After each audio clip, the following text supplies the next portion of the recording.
Welcome to Film and Page. I'm Dominic, and this is another episode of Road to Dune. So we have a bit of Dune movie news. So apparently, Denis Villeneuve's Dune will be heading straight to HBO Max at the same time it is released in theaters. This article is from IGN. Dune, The Matrix 4, Mortal Kombat coming to HBO Max along with entire Warner Bros. 2021 slate. Warner Bros. Announced an industry-shaking approach to distributing its films in 2021, revealing that it will be making all 17 of its theatrically released movies that year available concurrently for 1 month exclusive window on HBO Max. That means United States-based consumers will be able to watch highly anticipated releases including Dune, The Matrix 4, Suicide Squad, Mortal Kombat, and more at the same time on HBO Max, as they would be able to see them released in theaters. More importantly, watching the movies will require no extra cost to HBO Max subscribers. Warner Bros. Announced the news on Thursday, citing the hybrid streaming and theatrical release change as a strategic response to the impact of the ongoing global situation. Particularly in the US, all films will release on HBO Max in 4K Ultra HD and HDR on HBO Max. After the 1 month HBO Max exclusive window is up, the movies will continue to run in theaters in the United States and internationally, with all customary distribution windows applying to the title. Dune will be released October 1st, 2021. So this is pretty interesting news. Now, this is only going to apply if you live in the United States. So here in Canada, I don't even know if we can get HBO Max yet. I'm not sure. But if it does become available in Canada, that would be a really good reason to get a VPN. So you can change your global location and you can, get the American content on HBO Max and see some of these movies. Now, for me personally, I think this is a good idea. I think this will expand the market for Dune. And because I think even though, depending on where things are at with everything that's going on in October, a lot of theaters might not be opened up yet. And so this would be a way for people to see the movie and a way for Warner Brothers to make some profit off their movies since, there's going to be a reduction in how many theaters are probably going to be open when this hits.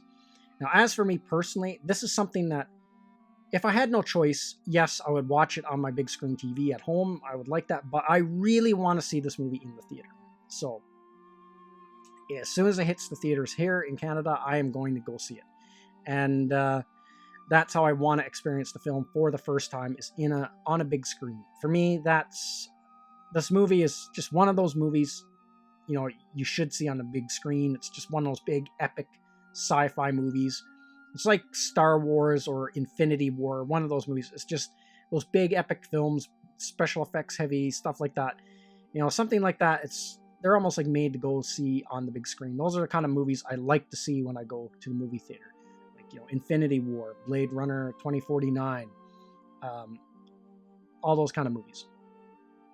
Now, Dune is another one I'm going to want to see on the big screen. Now, for second and third viewings, I still want to see it in the theater. I want to see this movie a bunch of times in the theater. I've got a bunch of free tickets saved up that I can use when this movie comes out next year. So I can see the movie multiple times for free at my local theater. And so, yeah, I can't wait.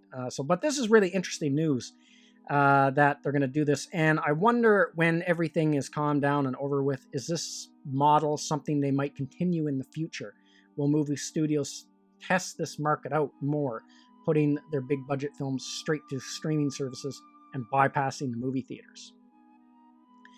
But I know there's always this worry that movie theaters are going to die off and stuff like that. But I think you're always going to have movie theaters because people are always want to go. It's more convenient to watch a movie at home for sure. But there is something about going to a movie theater. You're paying for the whole experience. Just going in there and just smell of the popcorn, just seeing other people, going out with friends and stuff. there's something about it that there is a thing about it that you cannot duplicate that at home. You just can't. And so I think there will always be big budget movies. There will always be movie theaters. And I know like movie theaters are getting hit really bad right now because of everything that's going on. But once everything passes, it's, things are going to go back. I think again, like it'll create a vacuum. There will be more new movie theaters open up and stuff like that. So that void that was left behind, I think, will be filled pretty quick when things get rolling again. And it'll be interesting to see. So one thing I wanted to quickly talk about in this video before I go is this month, or actually this week, Frank Herbert's Dune, the miniseries, turns 20 years old. And I know there was a new Blu-ray release of this and Children of Dune, but I think it was only available over in the UK. But I know it's hard to believe for me that this is already 20 years ago. Like, it doesn't seem that long ago that this came out, to me anyway. Because I can remember very vividly when this came out. I remember reading about it in Starlog magazine at the bookstore and wondering, they're doing a new Dune miniseries. I thought, how cool is that? And they showed pictures how they were making it and how they were doing the backgrounds and all that kind of stuff. And couldn't wait to see it. And then didn't get to see it when it originally aired, but I think it was like maybe a year later. I got to see it. It showed up at one of the local video stores, so I rented it, brought it home and watched it, and I thought it was pretty good. The Dune, I enjoyed the miniseries. There was some stuff about it I didn't like, but that was more like design-wise, like how things looked and stuff. I wasn't really all that hot on, like some of the design costumes and stuff like that. And one thing I didn't like at all in the miniseries was the still suits. I couldn't stand them. I thought they looked just dreadful. But I thought as far as storyline goes, it was much, much closer to the book, way closer to the book, and told more of the story than the 1984 film did. And some of the casting was pretty good. I liked William Hurt in there as Duke Leto and stuff like that. I thought he did a pretty good job. The only thing, he should have grown a beard. I like Duke Leto with a beard. I always picture him when I read the book in my head as having that beard. And the guy that played Paul, he was not too bad, but he didn't look young. He looked like he was already 30 years old, so I always thought that was a bit of a stretch. But this is something I think I might actually go back and rewatch here in the near future, because it's been a few years since I've watched the miniseries, just to see how it holds up now. Special effects wise, but I think even special effects are a little bit ropey even for the time it came out with the CGI and stuff.